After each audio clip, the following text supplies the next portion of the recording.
So the Voltaire phase is really about governance. So for us, we want to fully unlock the community's feedback in order to create a self-sustaining system for the future direction of Cardano. Today, we're here in Tokyo hosting a workshop for SIP 1694. Emergo is hosting this in order to get community feedback, participation, foster engagement in order to ratify the proposal of the SIP 1694. And in order to do that, we need to bring everyone together from SPOs, builders all across Asia Pacific, and we're doing that here today.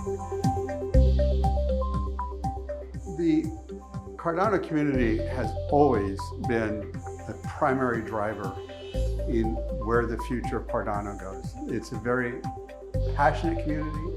It has very strong voice. It's played a very strong role in everything happening with Cardano.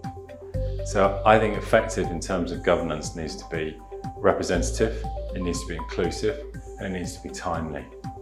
So good governance means it's got to represent the community or the body of community that it's built for. They've got to feel that they've got a voice, and they've got to feel that they're included. And secondly, it's got to be timely. There's no point putting in a system if we can't make it effective for the needs of the system.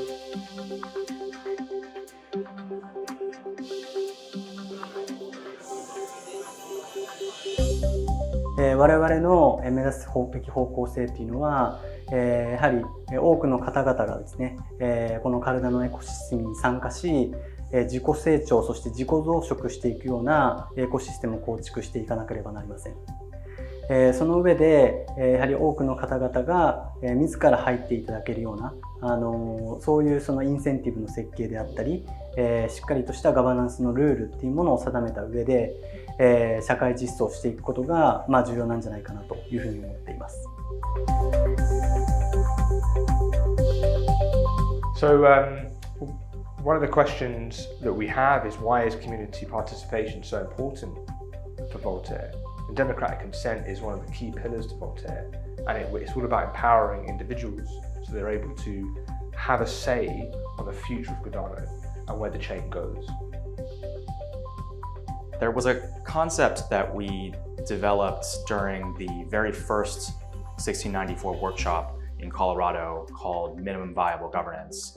And the idea here is to create just the baseline set of rules and mechanisms and institutions that are needed to bootstrap the governance system, to carry it forward in the hands of the community.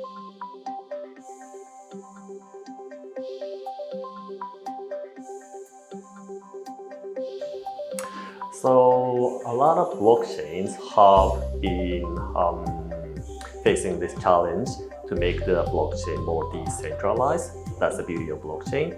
None of them have been able to make it happen. So the decentralized part, bringing the community to further develop the blockchain in the long run, that's most important. Not like a centralized governance or centralized development structure, more like open and bringing the community to create the future together. That's the most important part.